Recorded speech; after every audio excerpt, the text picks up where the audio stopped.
ਵਾਹਿਗੁਰੂ ਜੀ ਕਾ ਖਾਲਸਾ ਵਾਹਿਗੁਰੂ ਜੀ ਕੀ ਫਤਿਹ। ਮੈਂ ਤੁਹਾਡੀ ਹੋਸਟ ਰੀਤ ਕੌਰ ਨਿਊਜ਼ ਟੀਵੀ 84 ਦੇ ਨਾਲ ਵੀਅਰਸ 1990 ਦੇ ਦੌਰ ਦੇ ਵਿੱਚ ਪੰਜਾਬ ਪੁਲਿਸ ਨੇ ਹਜ਼ਾਰਾਂ ਸਿੱਖ ਨੌਜਵਾਨਾਂ ਦੀ ਨਸਲਕੁਸ਼ੀ ਕੀਤੀ। ਆਪਣੀ ਇਸ ਗੰਦੀ ਖੇਡ ਦੇ ਵਿੱਚ ਪੁਲਿਸ ਨੇ ਬਲੈਕ ਕੈਟਸ ਦਾ ਇਸਤੇਮਾਲ ਵੀ ਕੀਤਾ। ਇਹਨਾਂ ਕੈਟਸ ਨੂੰ ਹਥਿਆਰ ਦਿੱਤੇ ਗਏ ਅਤੇ ਮਨਮਰਜ਼ੀ ਕਰਨ ਦੀ ਖੁੱਲ੍ਹ ਦਿੱਤੀ ਗਈ।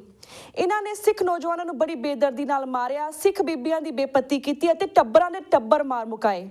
ਇਹਨਾਂ ਕੈਟਸ ਵਿੱਚ ਇੱਕ ਬਹੁਤ ਬਦਨਾਮ ਨਾਮ ਨਕਲੀ ਨਿਹੰਗ ਅਜੀਤ ਪੁੱਲੇ ਦਾ ਵੀ ਸੀ, ਜਿਸ ਨੇ ਬੇਗੁਨਾਹ ਤੇ ਭਾਰੀ ਜ਼ੁਲਮ ਕੀਤੇ। ਇਹ ਬਦਨਾਮ ਪੁੱਲਾ ਮੌਜੂਦਾ ਡਾਇਰੈਕਟਰ ਜਨਰਲ ਪੁਲਿਸ ਸਮੇਤ ਸੈਨੀ ਦਾ ਖਾਸ ਬੰਦਾ ਸੀ। ਇੱਕ ਵੇਲੇ ਇਸ ਪੁੱਲੇ ਨੂੰ 42 ਸਰਕਾਰੀ ਗਨਮੈਨ ਅਤੇ 80 ਦੇ ਲਗਭਗ ਖਤਰਨਾਕ ਹਥਿਆਰ ਦਿੱਤੇ ਗਏ ਸਨ। ਇਸ ਪੁੱਲੇ ਨੂੰ ਸਰਕਾਰੀ ਏਜੰਸੀਆਂ ਨੇ ਪੂਰੀ ਤਰ੍ਹਾਂ ਪ੍ਰੋਟੈਕਸ਼ਨ ਦਿੱਤੀ, ਪਰ ਇੱਕ ਕੇਸ ਵਿੱਚ ਜਿਸ ਵਿੱਚ ਇਸ ਨੇ ਇੱਕ ਪਰਿਵਾਰ ਦੇ 7 ਜੀ ਮਾਰ ਮੁਕਾਏ ਸਨ, ਇਸ ਨੂੰ गिरफ्तार किया गया सी। ਇਹ ਅੰਮ੍ਰਿਤਸਰ ਜੇਲ੍ਹ ਵਿੱਚ ਸੀ, ਜਿੱਥੇ ਕਿ ਇਹ ਸਿੰਘਾਂ ਦੇ ਕਾਬੂ ਆ ਗਿਆ ਅਤੇ ਇਸ ਨੂੰ ਜਿਉਂਦੇ ਨੂੰ ਅੱਗ ਲਾ ਕੇ ਸਾੜ ਦਿੱਤਾ ਗਿਆ। ਇਸ ਕੇਸ ਵਿੱਚ 3 ਸਿੰਘਾਂ ਦੇ ਖਿਲਾਫ ਮੁਕੱਦਮਾ ਚਲਾਇਆ ਗਿਆ, ਪਰ ਪਿਛਲੇ ਦਿਨੀ ਸੈਸ਼ਨ ਜੱਜ ਅੰਮ੍ਰਿਤਸਰ ਨੇ ਇਹਨਾਂ 3 ਸਿੰਘਾਂ ਨੂੰ ਬਰੀ ਕਰ ਦਿੱਤਾ ਹੈ। ਅੱਜ ਅਸੀਂ ਐਡਵੋਕੇਟ ਜਸਪਾਲ ਸਿੰਘ ਮੰਚਪੁਰ ਲੁਧਿਆਣਾ ਨਾਲ ਇਸ ਕੇਸ ਸੰਬੰਧੀ ਅਤੇ 2014 ਦੀਆਂ ਪਾਰਲੀਮੈਂਟ ਚੋਣ ਨਤੀਜਿਆਂ ਸੰਬੰਧੀ ਗੱਲਬਾਤ ਕਰਾਂਗੇ, ਜਿਹੜੇ ਕਿ ਇਸ ਵੇਲੇ ਸਾਡਾ ਫੋਨ ਲਾਈਨ ਤੇ ਜੁੜ ਚੁੱਕੇ ਨੇ।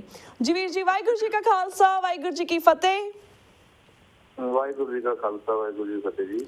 ਵੀਰ ਜੀ, ਅੱਜ ਸਭ ਤੋਂ ਪਹਿਲਾਂ ਸਾਡੇ ਦਰਸ਼ਕਾਂ ਨੂੰ ਅਜੀਤ ਪੁੱਲੇ ਬਾਰੇ ਵੇਰਵੇ ਦੇ ਨਾਲ ਦੱਸੋ ਕਿ ਇਹ ਕੌਣ ਸੀ ਅਤੇ ਉਸਨੇ ਕੀ ਮਾੜੇ ਕੰਮ ਕੀਤੇ ਸੀ। ਹਾਂਜੀ, ਅਜੀਤ ਨਿਹੰਗ ਪੁੱਲਾ ਜਿਹੜਾ ਸੀ, ਇਹ ਲੁਧਿਆਣੇ ਦਾ ਰਹਿਣ ਵਾਲਾ ਸੀਗਾ। ਇਹ 10 ਨੰਬਰੀ ਸੀਗਾ ਇੱਥੇ ਜੀ। ਤੇ ਇਸ ਤੋਂ ਬਾਅਦ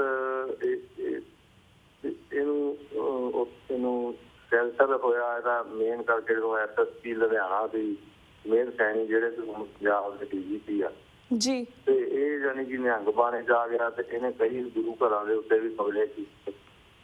ਇਹ ਪੂਰਾ ਕੈਟ ਬਣ ਗਿਆ। ਇਹਦੇ ਉੱਤੇ ਸਿੱਖਾਂ ਨੇ 1-2 ਵਾਰ ਹਮਲਾ ਵੀ ਕੀਤਾ ਸਿੱਖ ਲਹਿਰ ਦੇ ਸਮੇਂ ਜੀ, ਪਰ ਇਹ ਵੱਜ ਗਿਆ। ਫਿਰ ਇਸ ਤੋਂ ਬਾਅਦ ਉਹਨੇ ਆਪਣੀ ਗੱਡੀ ਦੇ ਵਿੱਚ ਨਾਲ ਗੁਰੂ ਗ੍ਰੰਥ ਸਾਹਿਬ ਜੀ ਦਾ ਸਰੂਪ ਰੱਖਣਾ ਸ਼ੁਰੂ ਕਰ ਦਿੱਤਾ, ਤਾਂ ਜੋ ਵੀ ਕੋਈ ਮੇਰੇ ਉੱਤੇ ਹਮਲਾ ਨਾ ਕਰ ਸਕੇ। ਜੇ ਕੋਈ ਹਮਲਾ ਕਰੇ ਤਾਂ ਗੁਰੂ ਗ੍ਰੰਥ ਸਾਹਿਬ ਦੀ ਬੇਅਦਬੀ ਹੋਊਗੀ। ਇਸ ਕਰਕੇ ਉਸ ਤੋਂ ਬਾਅਦ ਉਹਦੇ ਉੱਤੇ ਕੋਈ ਅਟੈਂਪਟ ਸਿੰਘਾਂ ਨੇ ਲਈ ਨਹੀਂ। ਹਾਂਜੀ, ਤੇ ਬਹੁਤ ਲੰਮੇ ਸਮੇਂ ਬਾਅਦ ਜਦੋਂ ਕੈਪਟਨ ਅਮਰਿੰਦਰ ਸਿੰਘ ਦੀ ਸਰਕਾਰ ਸੀ, ਉਹਦੇ ਟਾਈਮ ਇਹਦੀ ਅਰੈਸਟ ਹੋਈ। ਹਾਂਜੀ, ਇਹ ਜੇਲ੍ਹ ਦੇ ਵਿੱਚ ਗਿਆ, ਲੁਧਿਆਣੇ ਜੇਲ੍ਹ ਦੇ ਵਿੱਚ ਵੀ ਰਿਹਾ। ਜੇਲ੍ਹ ਦੇ ਵਿੱਚ ਵੀ ਇੱਕ ਮਾਫੀਆ ਟਾਈਪ, ਇੱਕ ਜਿੱਦਾਂ ਗੁੰਡਾ ਟਾਈਪ ਵੀ ਇਹ ਰਹਿੰਦਾ ਸੀ। ਉੱਥੇ ਇਹਨੂੰ ਬਕਾਇਦਾ ਨਸ਼ਾ, ਅਫੀਮ, ਸ਼ਰਾਬ ਸਾਰੀ ਮੁਹੱਈਆ ਕਰਾਈ ਜਾਂਦੀ ਸੀ ਇਹਦੇ ਚੇਲਿਆਂ ਨੂੰ ਜੀ। ਫਿਰ ਇਹਦੀ ਇੱਥੇ ਕਿਸੇ ਸਟੂਡੈਂਟ ਦੇ ਨਾਲ ਜਿਹੜੀ ਅਣਬਣ ਹੋ ਗਈ ਤੇ ਉਸ ਤੋਂ ਬਾਅਦ ਇਹਨੂੰ ਅੰਮ੍ਰਿਤਸਰ ਜੇਲ੍ਹ ਸ਼ਿਫਟ ਕਰ ਦਿੱਤਾ ਗਿਆ। ਹਾਂਜੀ, ਤੇ ਜਿਹੜੇ ਇਹਨਾਂ ਨੇ ਇਹਨੂੰ ਸੋਧਿਆ, ਉਹ ਆਲਰੇਡੀ ਕਿਸੇ ਨਾ ਕਿਸੇ ਕੇਸਾਂ ਦੇ ਵਿੱਚ ਪਹਿਲਾਂ PO ਸਨ, ਤੇ PO ਰਹਿਣ ਦੇ ਦੌਰਾਨ ਜੀ ਉਹਨਾਂ ਨੇ ਕੋਈ ਕਿਸੇ ਸਿੰਘਾਂ ਨੂੰ ਮਿਲਿਆ, ਉਹਨਾਂ ਨੂੰ ਮਿਲੇ ਜਿੱਥੇ ਉਹ ਰਹੇ, ਉਹਨਾਂ ਨੇ ਉਹਨੂੰ ਪ੍ਰੇਰਿਤ ਕੀਤਾ ਜੀ ਕਿ ਭਾਈ ਤੁਸੀਂ ਜੇਲ੍ਹ ਤਾਂ ਜਾਣਾ ਹੀ ਆ, ਉੱਥੇ ਕੂਲਾ ਹੈਗਾ, ਉਹਦੀ ਸੇਵਾ ਕਰ ਲਓ। ਤਾਂ ਉਹਨਾਂ ਨੇ ਇਸ ਗੱਲ ਦੀ ਹਾਮੀ ਭਰੀ। ਹਾਂਜੀ, ਤਾਂ ਫਿਰ ਜਦੋਂ ਜੇਲ੍ਹ ਦੇ ਵਿੱਚ ਗਏ ਤੇ ਉਹਨਾਂ ਨੇ 2008 ਦੇ ਵਿੱਚ ਇਹਨਾਂ ਦੀ ਜਿਹੜੀ ਇਹਨੂੰ ਉੱਥੇ ਤੇਲ ਪਾ ਕੇ ਅੱਗ ਲਾ ਕੇ ਸਾੜ ਦਿੱਤਾ ਗਿਆ। ਜਿਹੜੀ ਤਰੀਕ ਨੂੰ 28 ਜੁਲਾਈ ਨੂੰ ਸਾੜਿਆ ਗਿਆ ਸੀ, ਇਹਨੂੰ ਐਗਜ਼ੈਕਟ ਤਰੀਕ ਯਾਦ ਨਹੀਂ, ਉਸੇ ਤਰੀਕ ਨੂੰ 28 ਅਗਸਤ ਨੂੰ ਇਹਨੂੰ ਜਿਹੜਾ ਇਹ ਸਾੜਿਆ ਗਿਆ ਸੀਗਾ, ਡੀਜ਼ਲ ਪਾ ਕੇ ਇਹਨੂੰ ਜੇਲ੍ਹ ਦੇ ਵਿੱਚ ਹੀ ਜੀ। ਤਾਂ ਉਸ 28 ਅਗਸਤ ਨੂੰ ਇਹਨੇ ਕਈ ਸਾਲ ਪਹਿਲਾਂ ਯਾਨੀ ਕਿ ਤੇਲ ਪਾ ਕੇ ਭਾਈ ਬਲਵਿੰਦਰ ਸਿੰਘ ਜਟਾਣੇ ਦੇ ਪਰਿਵਾਰ ਨੂੰ ਜਿਹੜਾ ਸਾੜਿਆ ਸੀ, ਉਹਨਾਂ ਦੀ ਦਾਦੀ ਨੂੰ, ਉਹਨਾਂ ਦੀ ਭਤੀਜੀ ਨੂੰ, ਛੋਟੀ ਨੂੰ, ਛੋਟੇ ਜਿਹੇ ਬੱਚੇ ਨੂੰ, ਉਹਨਾਂ ਨੂੰ, ਤੇ ਹੋਰ ਵੀ ਬਹੁਤ ਸਾਰੇ ਪਰਿਵਾਰਾਂ ਦੇ ਉੱਤੇ ਇਹਨੇ ਸਰਕਾਰ ਦਾ ਇਹਨੂੰ ਪੂਰੇ ਗਨਮੈਨ ਸੀ। ਇਹਦੇ ਕੋਲ LMG ਦੀ ਗੱਡੀ ਸੀ, ਇਹਦੇ ਕੋਲ ਪਾਇਲਟ ਸਕੁਆਡ ਸਾਰੀ, ਜੋ ਇੱਕ SSP ਦਾ ਕਹਿ ਲਓ, ਇਹਨੂੰ SP SSP ਦਾ ਜੋ ਰੈਂਕ ਹੁੰਦਾ ਉਹ ਰੈਂਕ ਇਹਨੂੰ ਮਿਲਿਆ ਹੋਇਆ ਸੀ। ਨਸ਼ਿਆਂ ਦਾ ਆਦੀ ਸੀ ਇਹ, ਲੋਕਾਂ ਦੀਆਂ ਧੀਆਂ ਭੈਣਾਂ ਦੀ ਬੇਪਤੀ ਆਮ ਤੌਰ ਤੇ ਜ਼ਿਆਦਾ ਇਲਾਕੇ 'ਚ ਇਹਦੀ ਬੜੀ ਬਹਿਸ ਸੀ। ਇਹਨੇ ਸਭ ਤੋਂ ਜਿਹੜਾ ਕਈ ਗੁਰੂ ਘਰ ਸੀ, ਜਿਹੜਾ ਬਾਬਾ ਦੀਪ ਸਿੰਘ ਜੀ ਦਾ ਜਨਮ ਸਥਾਨ ਸੀ ਪਹੂਵਿੰਡ, ਉੱਥੇ ਗੁਰੂ ਘਰ ਤੇ ਕਬਜ਼ਾ ਕੀਤਾ। ਹੋਰ ਵੀ ਚੰਡੀਗੜ੍ਹ ਸੈਕਟਰ ਦੇ ਵਿੱਚ ਇਹਦਾ ਗੁਰਦੁਆਰੇ ਦਾ ਕਬਜ਼ਾ, ਜਿੱਥੇ ਆਮ ਹੀ ਅਫੀਮ ਦੀ ਵੀ ਖੇਤੀ ਇਹ ਦੇ ਉੱਤੇ ਜਾ ਕੇ ਕਰਦਾ ਸੀ, ਬੜੀ ਵੀ ਗਈ ਸੀ ਮੁੜ ਕੇ।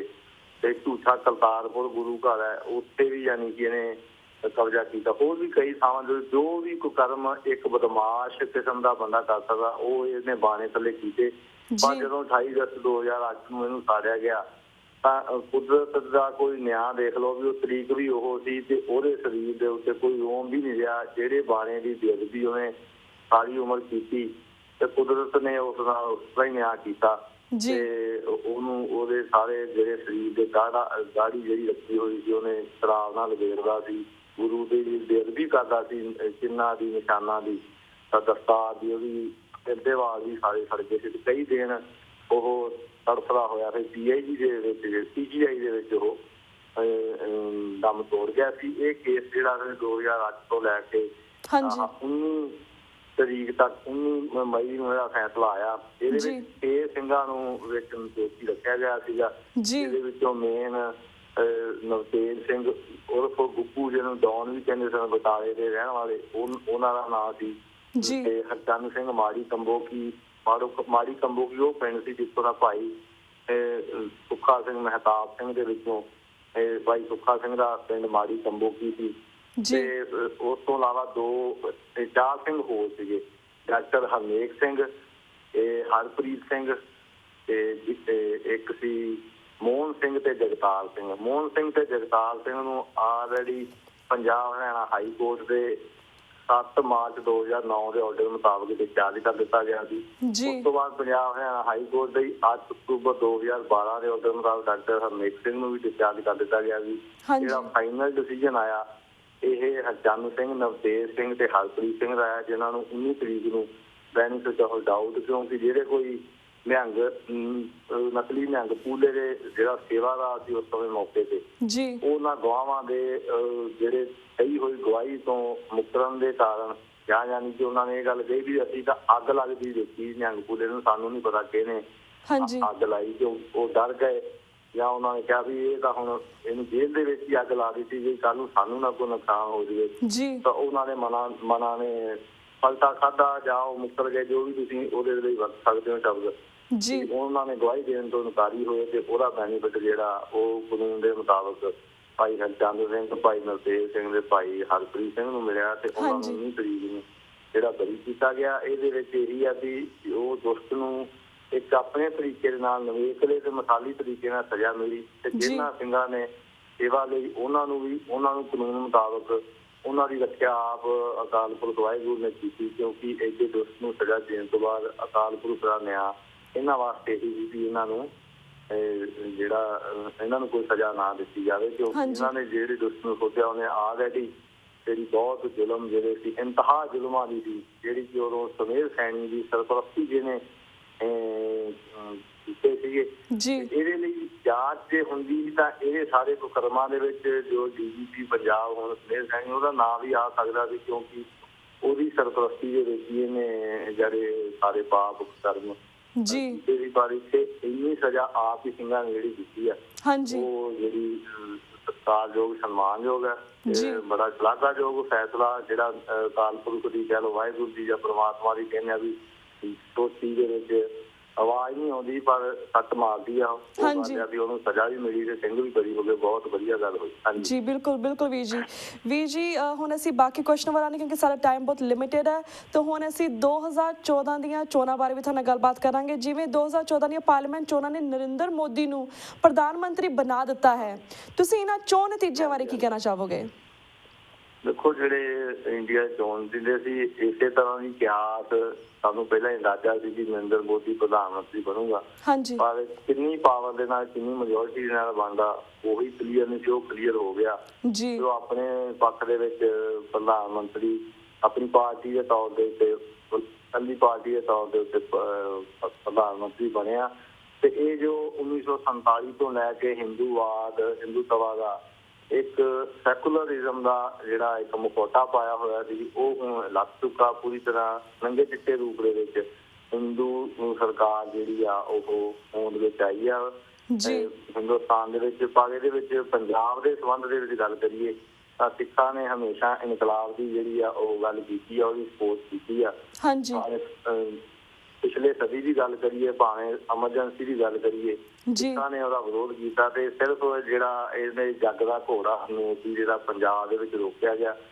ਇੱਕ ਮੈਂ ਸਪੈਸ਼ਲ ਇੱਥੇ ਇੱਕ ਗੱਲ ਵਿੱਚ ਕਰਨਾ ਚਾਹਾਂਗਾ ਵੀ ਜੇ ਆਮ ਆਦਮੀ ਪਾਰਟੀ ਨੂੰ ਇੱਕ ਇਸ ਤੋਂ ਵੱਧ ਜਿਹੜੀ ਸਪੋਰਟ ਮਿਲੀ ਆ ਉਹਨੂੰ ਇੰਡੀਆ 'ਚ ਨਹੀਂ ਮਿਲੀ, ਪੰਜਾਬ 'ਚ ਮਿਲੀ ਆ ਜੀ। ਕੋਈ ਵੋਟ ਆਮ ਆਦਮੀ ਪਾਰਟੀ ਨੂੰ ਸਪੋਰਟ ਮਿਲਣ ਦਾ ਜਿਹੜਾ ਕਾਰਨ ਸੀ ਉਹ ਇੱਕ ਨਵਾਂ ਤੇ ਵੱਖਰਾ ਤੇ ਬਾਗੀ ਸੁਰ ਵਾਲੀ ਪਾਰਟੀ ਹੋਣ ਕਰਕੇ ਪੰਜਾਬ ਦੇ ਸੰਘਰਸ਼ਸ਼ੀਲ ਸਿੱਖਾਂ ਦੀਆਂ ਜਿਹੜੀਆਂ ਵੋਟਾਂ ਨੇ ਉਹ ਆਮ ਆਦਮੀ ਪਾਰਟੀ ਨੂੰ ਕੋਲ ਹੋਈਆਂ, ਜਿਹਦੇ ਕਰਕੇ ਉਹਨਾਂ ਨੂੰ ਇਹ ਸਮਰਥਨ ਮਿਲਿਆ ਜੀ। ਉਹਨਾਂ ਨੂੰ ਇਹ ਗੱਲ ਚਾਹੀਦੀ ਆ ਵੀ ਜੋ ਪੰਜਾਬ ਦੀਆਂ ਸਿੱਖਾਂ ਦੀਆਂ ਹੱਕੀ ਮੰਗਾਂ ਨੇ ਉਹਨਾਂ ਨੂੰ ਆਧਾਰ ਬਣਾ ਕੇ ਅੱਗੇ ਜਿਹੜੀ ਆ ਵਿਧਾਨ ਸਭਾ ਦੀ ਚੋਣ ਜਾਂ ਉਹਦੇ ਵਿੱਚ ਕਰਨਾ ਚਾਹੀਦਾ, ਨਹੀਂ ਤੇ ਉਹਨਾਂ ਨੂੰ ਵੀ ਉਸੇ ਤਰ੍ਹਾਂ ਹੀ ਜਿਹੜਾ ਪੰਜਾਬ ਤੋਂ ਅਨਸਪੋਰਟ ਹੋ ਸਕਦੀ ਹੈ, ਜਿਸ ਤਰ੍ਹਾਂ ਕਿ ਬਾਕੀ ਅਕਾਲੀ ਦਲ ਬਾਦਲ ਨੂੰ ਜਾਂ ਹੋਰ ਪਾਰਟੀਆਂ ਕਾਂਗਰਸ ਭਾਜਪਾ ਨੂੰ ਜਿਹੜੀ।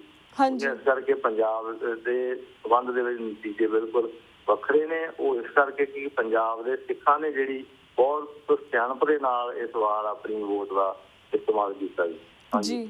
ਜੀ ਤੇ ਵੀਰ ਜੀ, ਵੈਸੇ ਸਾਡਾ ਅਗਲਾ ਕੁਐਸਚਨ ਇਹੀ ਸੀ, ਤੁਸੀਂ ਆਮ ਆਦਮੀ ਪਾਰਟੀ ਦੀ ਕਾਮਯਾਬੀ ਨੂੰ ਕਿਵੇਂ ਦੇਖਦੇ? ਸਾਡੇ ਕੋਲ ਵੀਰ ਜੀ 1 ਮਿੰਟ ਰਹਿ ਗਿਆ। ਐਟ ਦੀ ਐਂਡ ਅਸੀਂ ਜਾਣਨਾ ਚਾਹਾਂਗੇ ਕਿ ਘੱਟ ਗਿਣਤੀਆਂ ਨਾਲ ਇਸ ਮੋਦੀ ਸਰਕਾਰ ਵੱਲੋਂ ਕੀ ਸਲੂਕ ਕੀਤਾ ਜਾਵੇਗਾ ਤੁਹਾਡੇ ਖਿਆਲ ਦੇ ਨਾਲ?